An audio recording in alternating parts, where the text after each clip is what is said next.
And we have also first time new speaker has come, CS Sikha Gupta. Good evening, everyone. I thank EIRC of ICAI for giving me this opportunity, for providing me a platform where I can utilize whatever I have studied or whatever I have understood for past 1 year in the New Companies Act 2013. Two forms mandatorily have to be filed: balance sheet and annual return. So, irrespective of whether you have any event, you don't have any event, whether you have your AGM or you don't have your AGM, you will have to file your annual return. The company cannot take the plea that we will not file. I'll take you through the provisions of the requirement of filing even when AGM does not take place. Okay? Only two situations wherein you can avoid filing of annual return. Anyone? Two situations when we can avoid filing of annual return.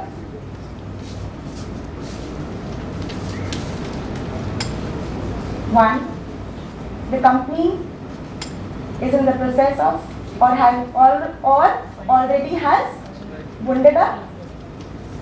B, the name has been struck off.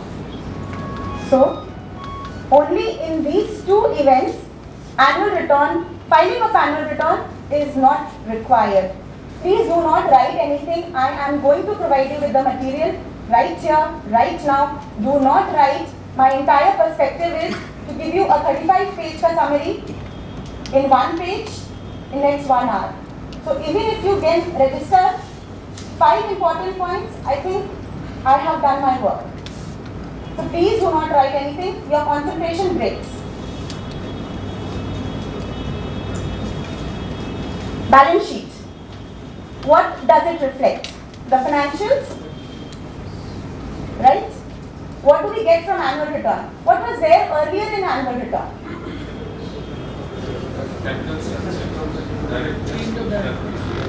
That is the non-financial information.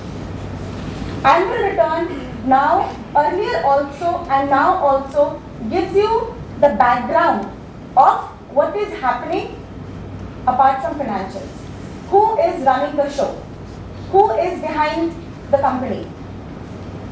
Have you ever thought why the ministry has come with this change?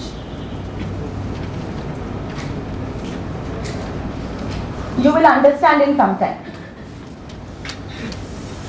While financial statements give us the information on financial performance, annual return gives us the disclosure on non-financial matters. Registration details, which was there earlier also. Also now, it is also present now. But then, the additional information apart from registration number, CIN number, name of the stock exchanges in which your company is listed, date of AGM,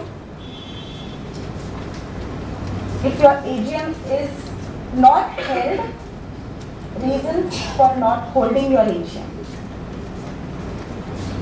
Was it there earlier? New point. Okay. Particulars of registered office, which was there earlier also. Name, address, email ID, telephone number, fax number. Was there earlier also? It was there earlier also. Jurisdiction of police station. Now you have to state that. And details of your RTA, register and transfer agent. That is a new thing that has to be mentioned now, which was not there earlier. Principal business activities. It was there earlier also. What if your company has more than 2 or more than 1 business activity? what will happen? Then in that case your forms will run into pages and pages and pages and pages. Here the catch is, if your turnover is more than, if the percentage of contribution is more than 10% of the turnover, only then it is required to be stated.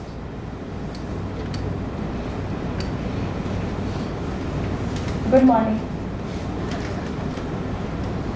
Please let me know if I am not being able to explain or you are not understanding anything. Please let me know. Particulars of holding subsidiary and associate. Was it there earlier? Now it is there. You have to mention the SIN numbers of both the holding and subsidiary of the company, percentage of holding, and the address is not required. If you mention the SIN number, you can automatically locate everything, whether it is holding or subsidiary or associate. Okay. Particulars of shares, debentures and other securities. It was there earlier also. What is the new thing?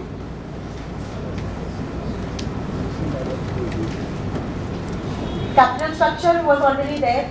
Authorized, subscribed, paid up, issued.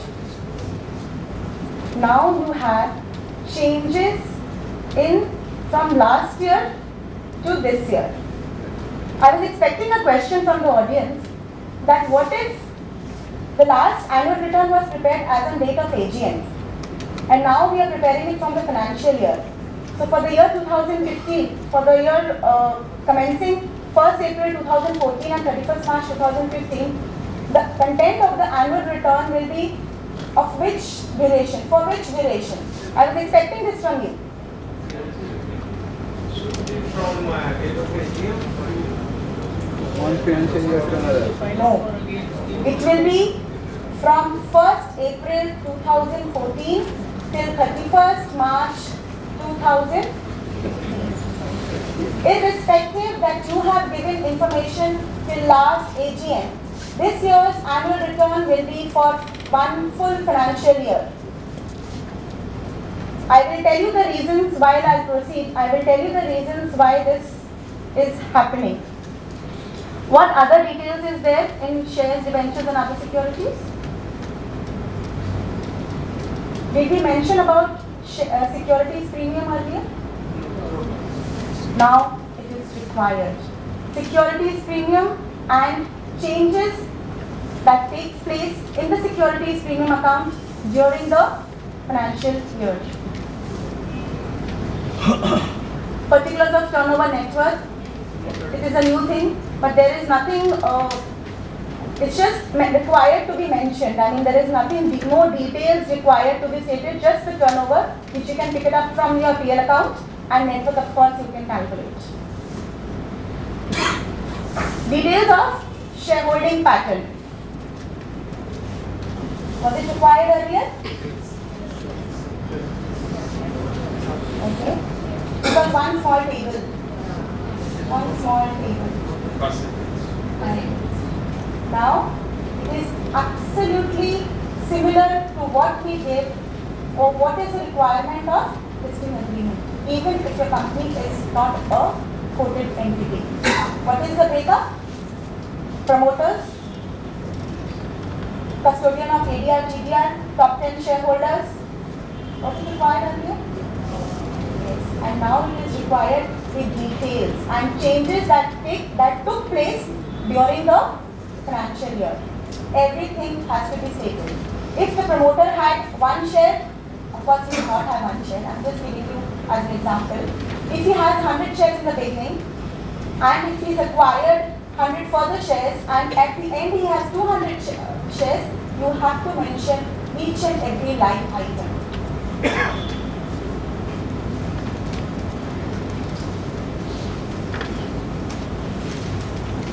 Shareholding of directors, KMPs.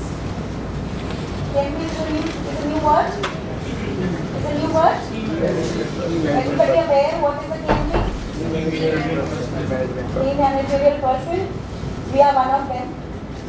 So, I'm sure if you are a CFO of any company, you are also a key managerial person of that company. The shareholding of every director, apart from the capital structure, of each and every director and KMP also requires a disclosure here. Also requires a disclosure here.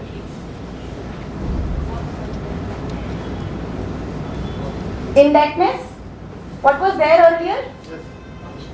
Only secured loan? Only secured loan?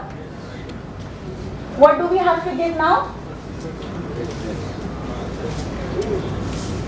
Unsecured loan, deposits, and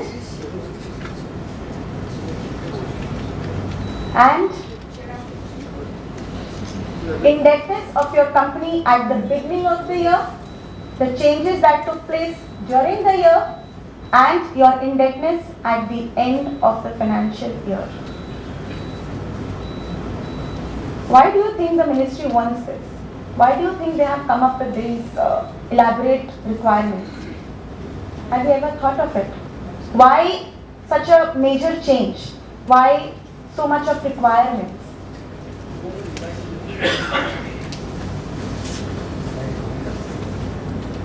So that the layman, the stakeholders like us or the common man knows what is happening at the background of the company.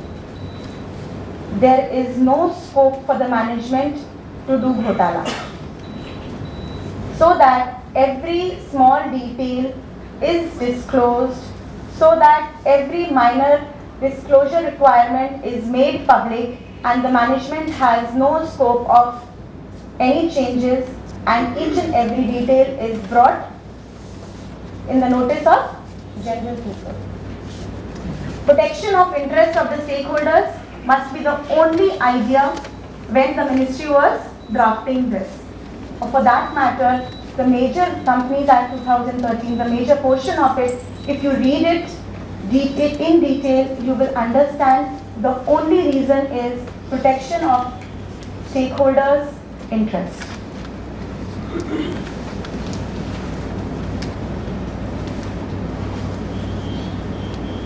Details of members, debenture holders and other securities. That was there earlier. Nothing new. We used to write earlier also name, ledger folio, date of becoming a member, which was not there earlier. In case of, if I'm not wrong, in case of directors and managers and full-time directors, that was the only requirement of date of becoming a director. But date of becoming a member was never there. Now it is a new thing. So when you draft your annual return, please do not make errors. It requires detailed verification, detailed understanding of whatever you write and you submit. The date is required only for the new members or all? All members. For the first time, sir, you are another major change. In the last, as per 1956, if you all must have the senior members here, the mention of members was only required if there is a change in last 5 years. Last 5 years you can keep it as constant. Only changes was required to be mentioned. Am I right? Yeah. Right? But now the ministry has done away with this. You have to mention the details of your members. As of the first year, yes. Every member, date of becoming a member has to be mentioned. Transfers, yes, it was there last in 1956 also. No change here.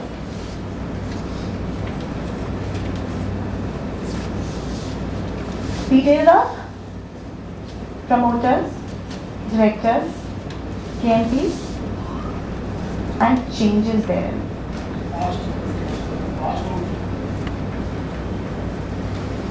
Promoters?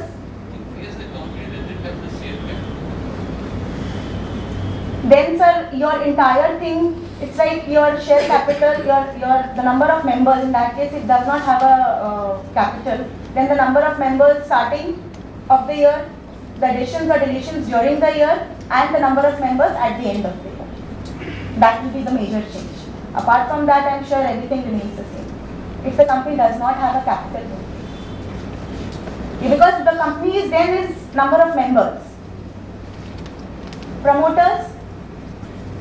Was it required earlier? What does promoters mean? Anyone? Who are promoters?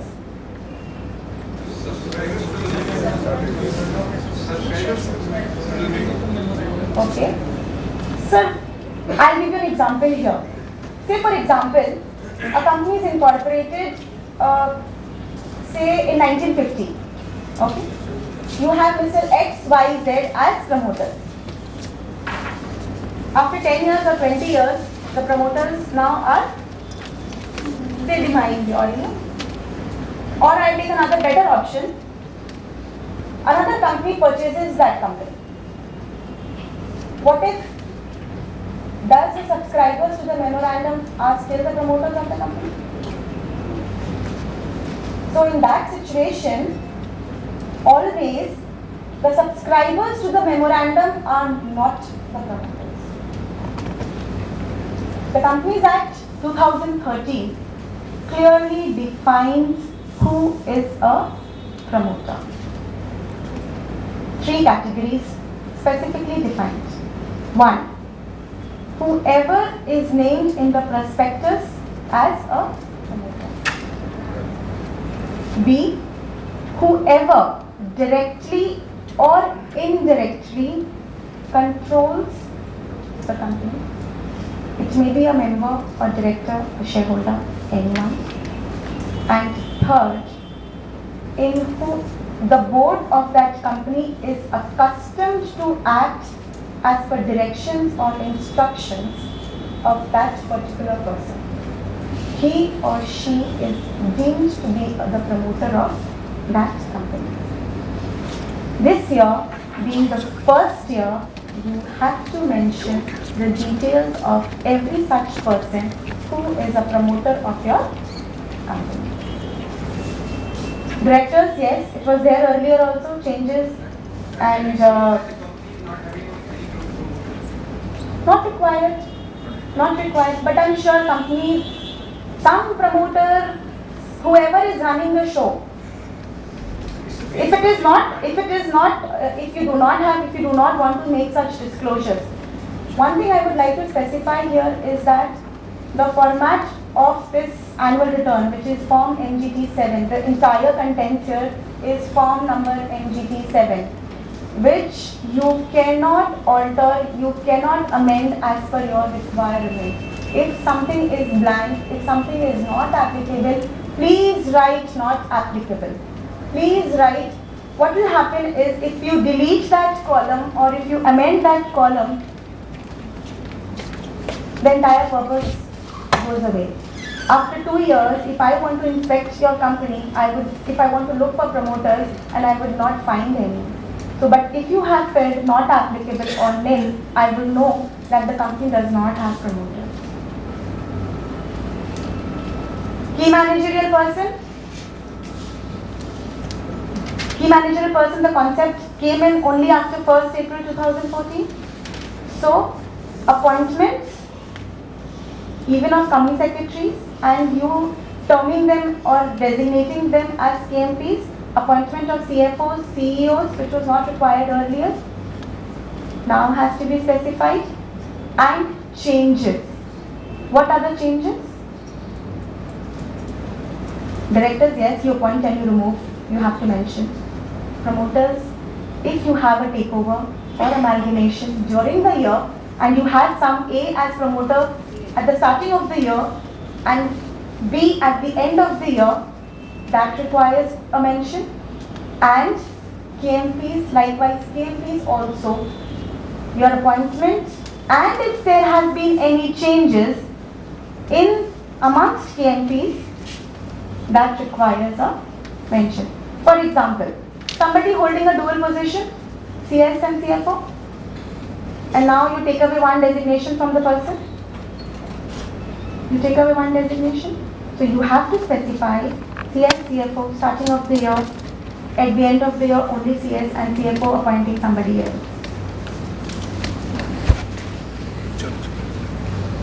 Details of meetings, members, class meetings, board, committees and board of... No. The past is this, the entire information is only as of 1st April 2014 and 31st March 2015. You cannot have 50 years of data or 60 years, or if it is ITC, maybe 103 years of data. That is not possible. The entire data is applicable only for one financial year. If you go through the circular, that was General Circular 8 of 2014, which came on 4th April 2014, it clearly states that for financial, that the information applicable in the new format will be only from 1st April 2014 till 31st March 2015. The General Circular clearly states that. Details of meetings, is it required? Was it required earlier? No. Now it requires a detailed mention. How many meetings took place? How many members were entitled to attend? How many attended? And the percentage of attendance.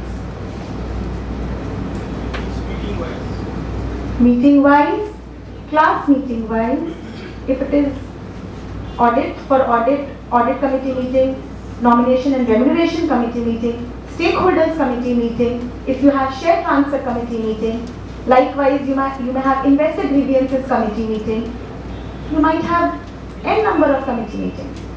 So for all these meetings, you have to mention the number of meetings held, the number of members entitled to attend, or who are members actually, the number of members who attended and the percentage of attendance.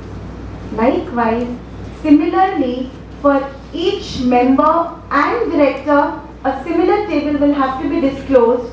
For how many committees or for the board, how many meetings was he entitled to attend, how many did he attended, and the percentage of his attendance.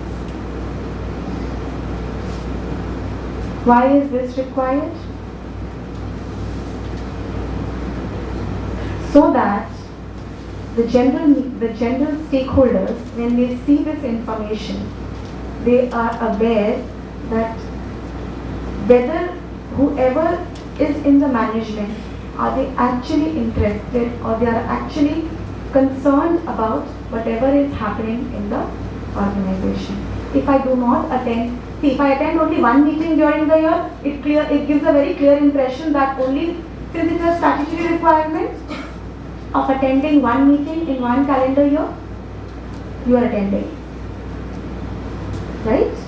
But then, as a shareholder, as a stakeholder, as general public, I will only know somebody who is regularly attending, somebody who is being part of everyday discussions. At least we can hold him or her responsible and liable.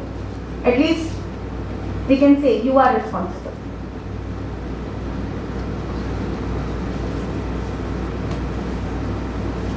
Remuneration of directors, KMPs.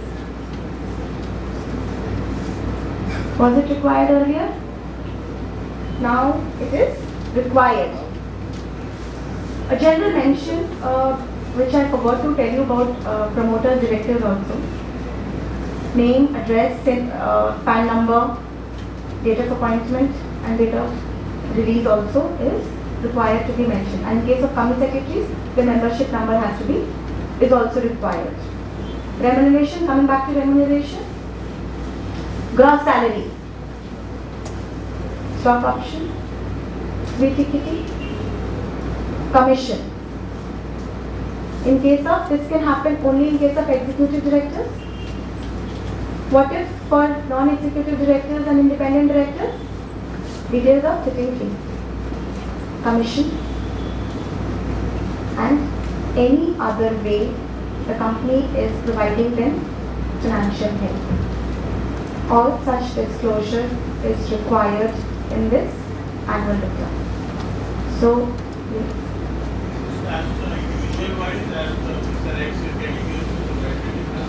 if there are 10 directors, 3 KMPs, for each director, for each KMP, a specific separate mention of their salary, irrespective, even if a company secretary is earning 2 lakh rupees or a CFO is earning 10 lakh rupees or XYZ, irrespective of the amount, the mention is required here. If you are paying sitting fee of 500 rupees also, and which you, of course, no company pays, irrespective of any amount, you have to mention it here. And this amount should tally of whatever disclosure you are giving in your financials.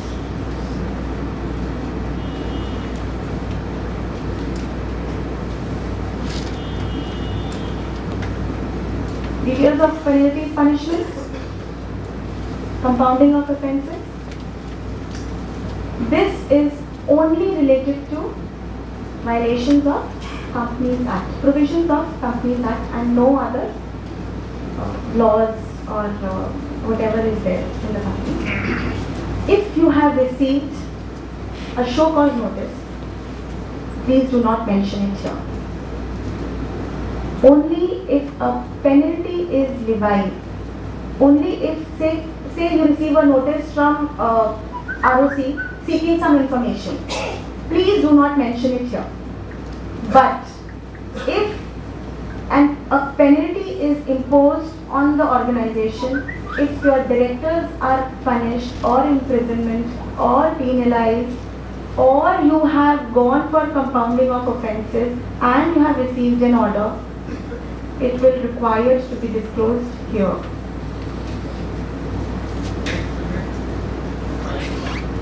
So late payment is not required here. I'll come to it. You have to mention where the late payment is required, and I'll tell you here. Details of matters related to certification of compliances and disclosure. Here you will state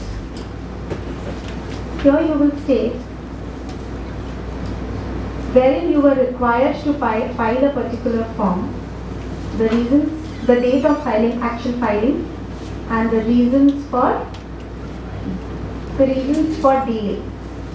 Non-filing will not come here. Non-filing will only go up to 270 days you can file. Beyond 270 days you will have to go to for compounding, or you have to obtain approval to further file. Here it will require a mention here. Compliances. What about disclosures? We all take NDP1 from the directors. Till last year everybody filed it, so we had to take it. But since this financial year, since it is not required, have we all taken it? Please take it, because you will require to disclose here details of NDP1, because the NDP1 will have disclosures of related party transactions, a disclosure and a detailed disclosure of related party transactions that took place in the last financial year will require to be disclosed here, along with Form DIR 8. If your director is a new director, or if he or she is being reappointed in the entering annual general meeting, the disclosure will be required here. Thus, not a matter of 1 hour, I can assure you this.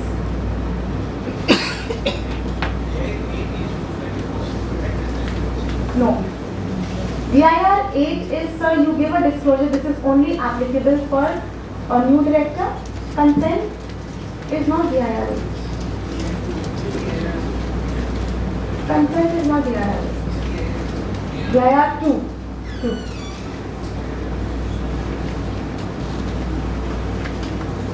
Details of disclosures regarding closure of register of members.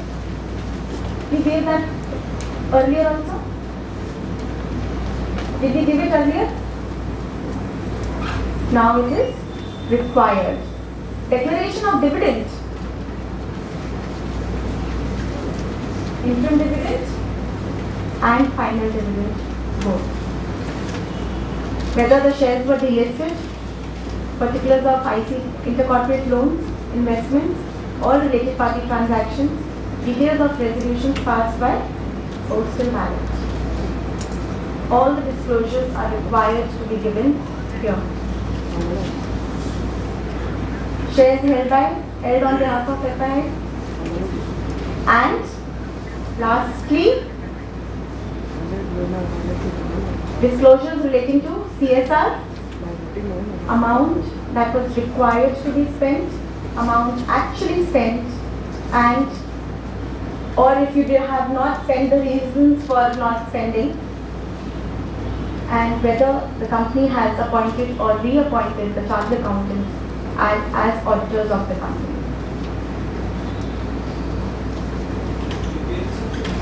Sorry?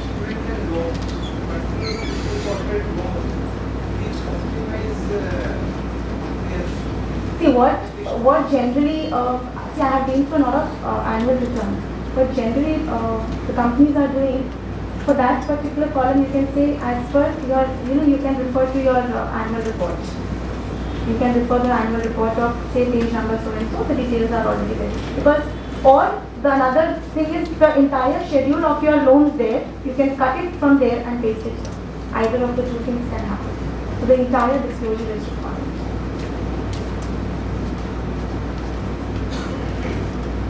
Signing of annual return, another major change.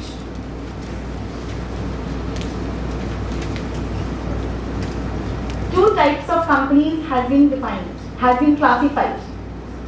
Small company, one-person company, and others.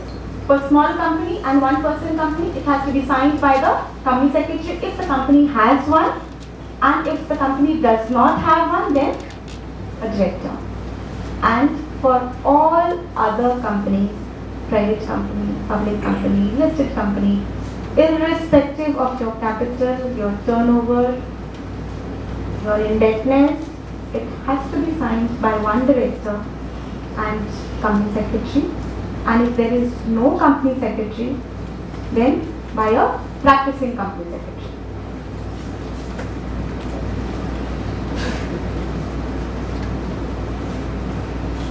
New concept, certification.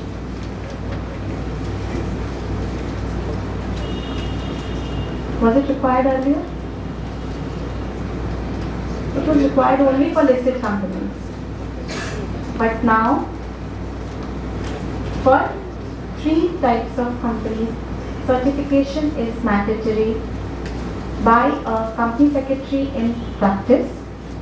He or she will certify in form number MGT 8. In form number MGT 8. What are the 3 types of companies?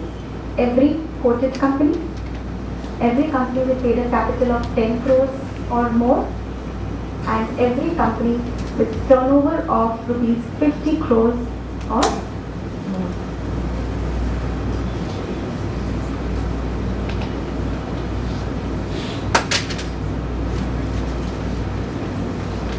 Annual return is divided into 15 parts. 7 parts of your annual return you cut and you paste it in your director's report. 7 parts.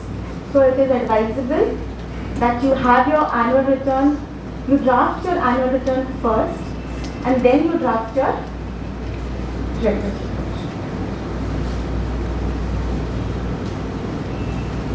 When you draft your director's report, when we are drafting the director's report, a specific mention of the details of extracts of annual return has to be stated here in form number MGT 9. And what are these 7 parts? registration details, registered office, principal business, holding and subsidiary, shareholding pattern, indebtedness, remuneration of directors and KMP, and details of penalties, punishment and compounding of offence. Why this? Why double work? एक बार तो दे दिया. Why double? Any thoughts?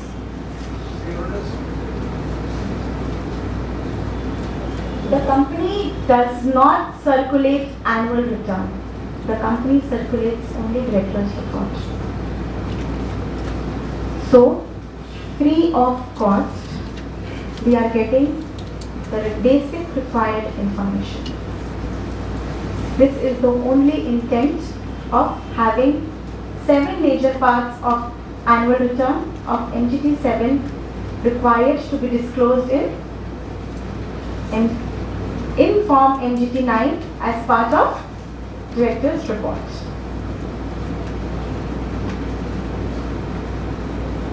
Signing of extracts of annual return is similar to what is required for signing of director's report.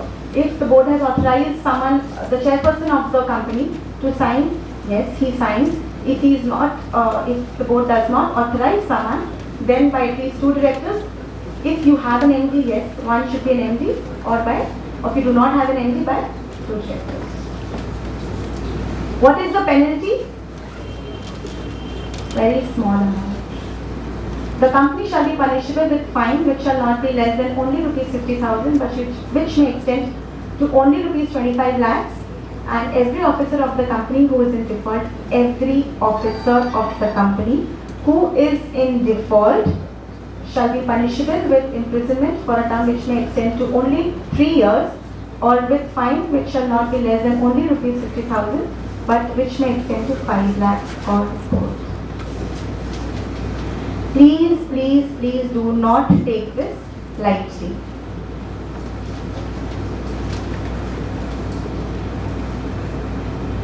Filing of annual return with the registrar. When is it required to be filed? 60 days from the date of AGM. पहले भी यही था. The requirement remains the same. The form remains the same. Form 20B as on date has not been changed. Form 20B is still required. It's still the format that is available on the ministry's website. As per attachment, you will have to attach Form MGT 7 and 8. So there is no new form as on date available on the ministry's website. What if your AGM is not held? Starting when I told you. What if the AGM is not held? Can you take the AGM to हुआ ही नहीं? You will have to file the annual return within 60 days from the date on which the AGM should have been held. That is, last date is 30th September, we all know. So, AGM 30th September, irrespective whether you have an AGM or not, you will have to file the form by 30th November. Sorry? 29th November. Whether non-filing of annual return is compoundable?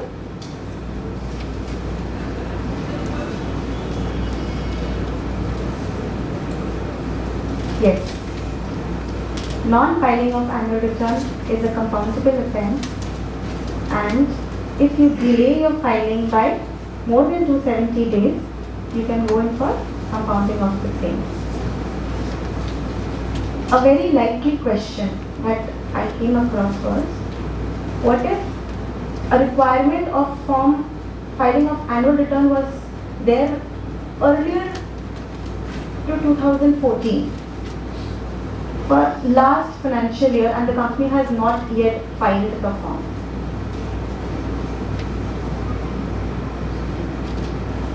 You are still in default. What is the requirement.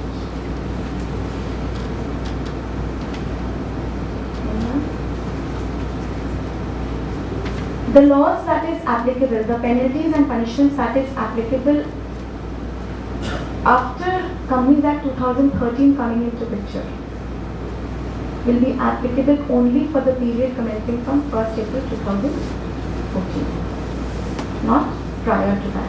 Irrespective of few provisions that came in September 2013, there were few provisions that came then. Apart from those provisions, the entire act that came into picture on 1st April 2014, the entire penalties, punishment, prosecutions, everything applicable and deviable on those provisions will be applicable to you. The period prior to that, the Companies Act 1956, whatever penalties, punishments that were applicable then will be applicable to you for that period. Where do we keep annual returns?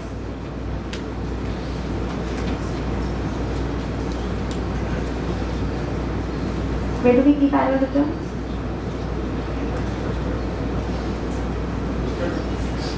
Yes. Any other place where you can think of keeping annual returns? A new provision has come up. A place wherein a city or town wherein 1/10 of the shareholders of the company are residing. 1/10 of your shareholders are residing. You can keep your annual return there, provided the copy of such resolution is given to the registrar in advance, and the proposed resolution that you intend to keep your annual return at that particular place is filed 1 day prior to the general meeting in Form MGT 14. Inspection of annual return. Total number of members. 1/10 of the total number of members. Yes. So you can have, but the original annual return you can keep it only in one place. You can choose. You can choose. You cannot have your original annual return being kept at 10 places. You have to choose at least one place. Inspection. For members, it is free. You can inspect the annual return of the company for more than 2 hours. Even if you inspect it for lesser than 2 hours, which of course will not be, the annual return is such a huge document, so you will have to necessarily take more than 2 hours. For any other person, inspection of annual return, you can charge the person 50 rupees per inspection. Now, in your articles, you can have a lesser amount. You cannot have anything more than rupees 50. You can have 35 rupees, 40 rupees, 45, 10 rupees, 5 rupees, 1 rupee, discretion of your company. Similarly, you can provide with a copy to someone, to a member or to any other person on payment of fee, and you can charge them not exceeding rupees 10 per page. You can charge a lesser amount. You can charge 50 paisa, 25 paisa, 1 rupee, 2 rupees, anything. But not more than 10 rupees. If your articles say that you have to give free of cost, which will be an additional burden on the secretarial team, because every time every member steps in, we want annual return copies. You have to give it to them. So at least have some consideration thought for the secretarial department of your company and have at least nominal amount of fee. Whatever is the requirement, you have the management of the company, or the requirement has to be fulfilled within 7 days of deposit of fee.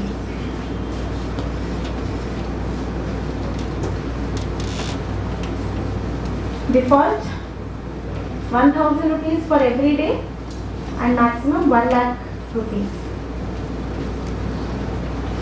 The penalty, of course, can be decided by the adjudicating officer, and the central government may also direct an immediate inspection of the document. Preservation.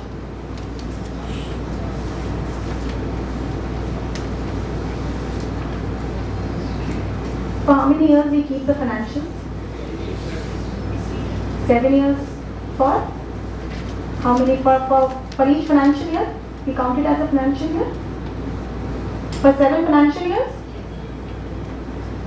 Preservation of annual return is required for 8 years from the date of filing of the annual return. So, after 7 years, once you start discarding the entire document, please just do not discard annual return. Please keep it and see 30th November or 29th November, whenever is the date of filing of your form, please discard it then, not before that. This is a major change that has come. It is not financial year, it is date of filing of annual return. Can we use annual return as an evidence? In cases of litigation, in matters of litigation, the extracts that you obtain from the company or the extracts that you get, it is admissible as evidence in any court of the country. And with any judicial authorities, you can produce it as evidence, and the annual return, the extracts and the copies are conclusive evidence without any further requirement of you being a member. You do not require any other proof other than copies of annual return wherein your name is there as a member. What if you inspect and you find your name is not there? It is possible. It is quite possible that you inspect a particular document and you find your name is not there. Please immediately intimate the concerned authorities that your name is missing or your name is not there, and ensure that the company files the annual return again with your name. Consequences of not filing. You can of course file the annual return within 270 days, and if you do not file then, imprisonment may extend to 6 months, and fine which shall not be less than 50,000 and which may extend to 5 lakhs or more.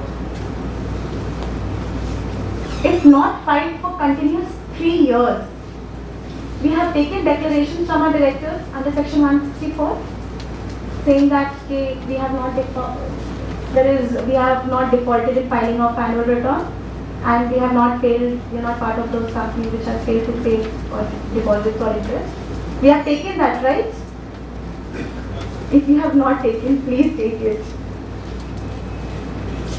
If the company has defaulted an annual return, the director cannot, after 3 years, he cannot be a director, or he is not eligible for reappointment for that company and any other company for next 5 years.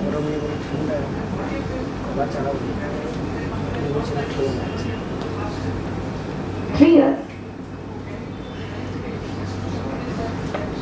So if you can file, yes, you should. So, but then the provisions of 1956 is applicable to you. Or if otherwise you have to go in for compounded. But please ensure that you file your returns. For all companies. Now it is for all companies.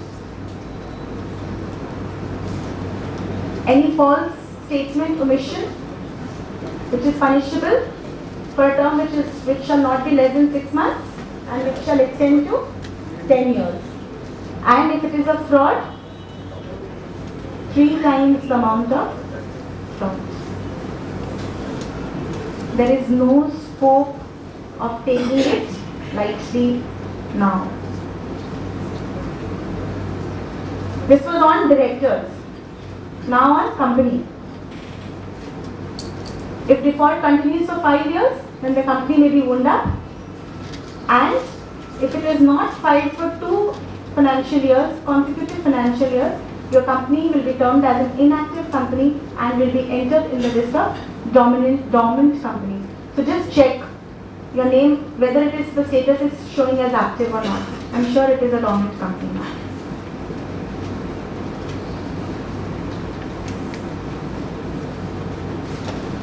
This is all about annual returns. Thank you.